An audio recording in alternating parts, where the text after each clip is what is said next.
Hey, this is Amy from Motif Music Studios, and today's feature, it's Friday, and I've been trying to roll out weekly features, and today's feature is a resource that I told my husband, Jeff. I said, I'm sorry, I won't teach piano without this resource.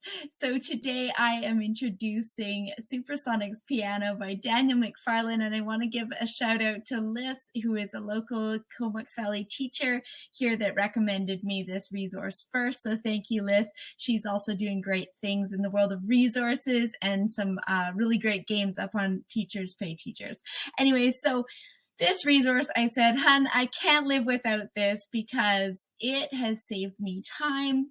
It's unique and creative, and it also propelled me into the realm of rote teaching. So thank you, Daniel McFarlane, for this incredible resource. Now, today's feature applies to you whether you're a music teacher, maybe an adult student looking for creative resources to boost your learning, or a young youthful student interested in learning more cool music. So what I love about Supersonics Piano, firstly, is the time-saving aspect for me as a teacher, but also how it is more efficient for my students and helps them get the most out of their lessons. So you'll see here on the screen that the collections, for instance, are so well categorized. So you can go for a single piece, a rote piece, a one-handed piece, ensembles, suites, middle C collection.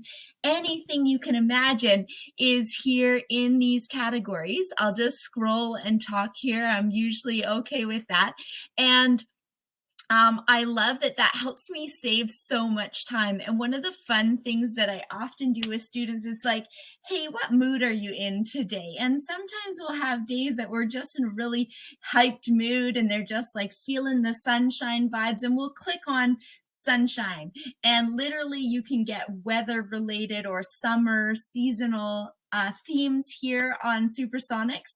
And so all of a sudden you'll be playing a song about sunshine, and then maybe you have like this mood that some of my boy students are like, okay, I want something epic.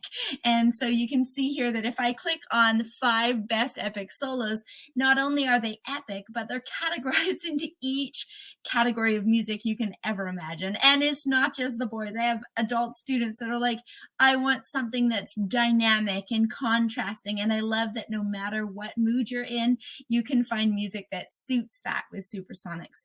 The other thing for me is before I taught online, I had taught for 23 years with an extensive library. I knew where every book was in my library, and I could think of pieces just like that would suit a student.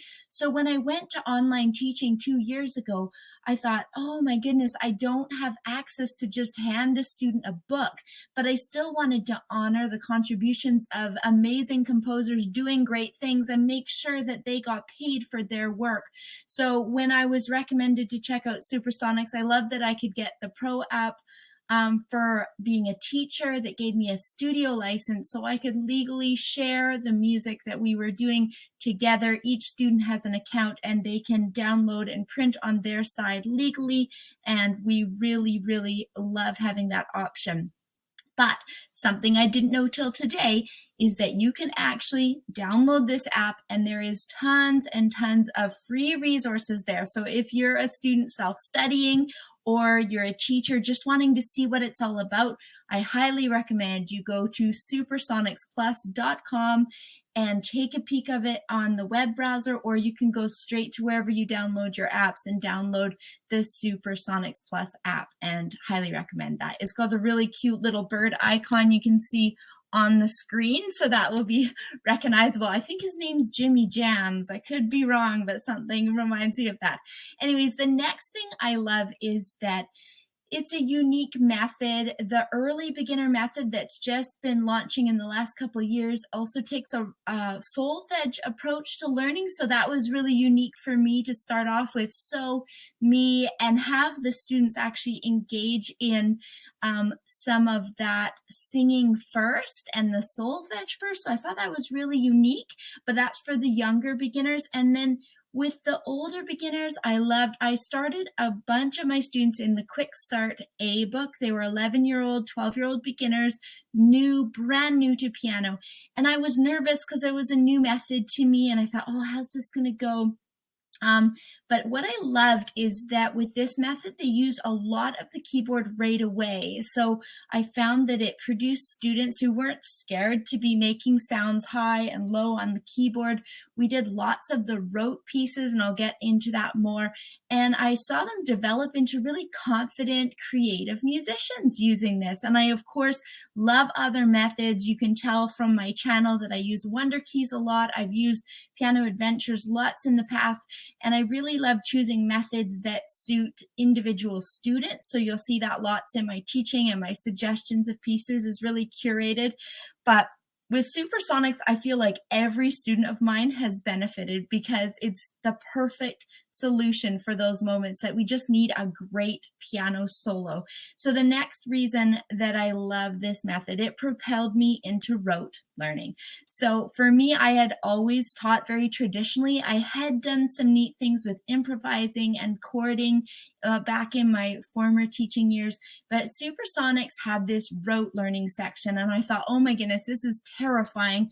I've never taught by rote, and here I am teaching online. I'm loving it, but I'm realizing sometimes I need something that just boosts a student's confidence. And I realized that I could show them patterns, I could go back and forth and echo and confidently teach them rote learning. And again, what I loved as an educator that really loves pedagogy and things to do with creating healthy technique is the rote teaching actually gave me the ability to work movement into what they were doing. So I love getting students to be able to balance back and forth on the bench and explore more of the keyboard. So I think rote teaching gave me those tools that I'm now really, really excited about for my students. So that's why I don't want to teach without access to the Supersonics app. I love my Pro subscription for that. And I hope you check it out. I think it's incredible that there's a free version, and I highly suggest the paid version. And then if we dive into another page here, I've got distracted by my chatter.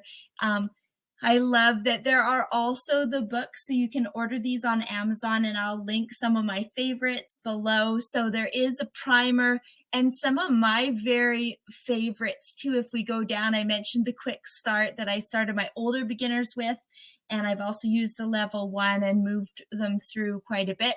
Pop School, I have a copy of it here, and this is a neat approach for students who are wanting to learn some chording and improvising the left hand patterns with guitar chords. So really great method if you're also wanting to learn how to read from lead sheets.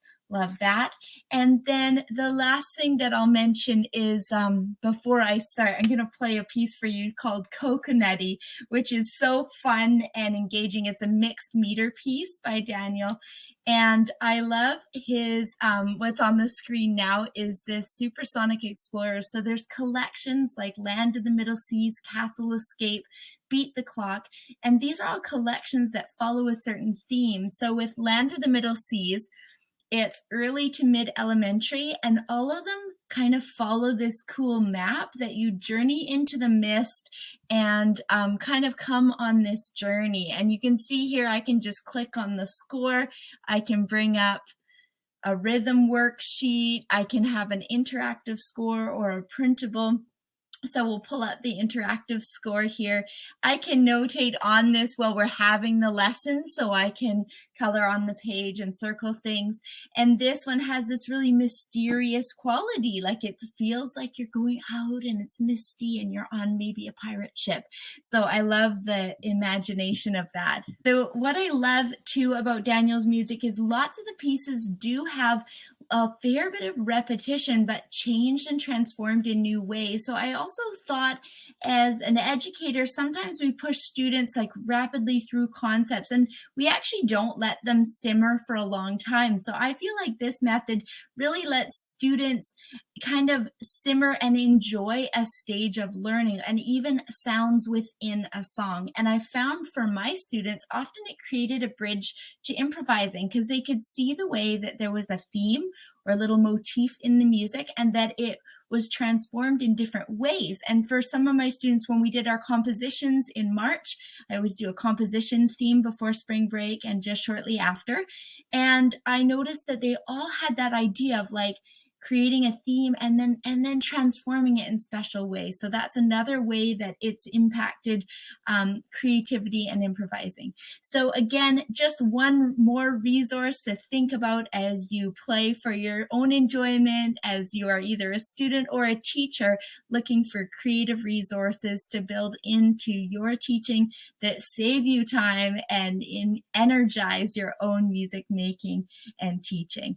So with that, I will hop onto the piano. I'm going to play this mixed meter piece called Coconutty by Daniel McFarlane. You can read all about Daniel. I love that he's got some fun information on his website about who he is and his credentials. He's got loads of jazz background and classical background, as well as being an athlete in Australia for a time. So I love all those things, finding out about the composer as well. So Coconutty up next. Thanks for listening in. I'd love to hear in the comments if you've used Supersonics before, or if you get a chance to check it out, make sure to come back to this video. Let me know. I'd love to hear from you. Thanks again.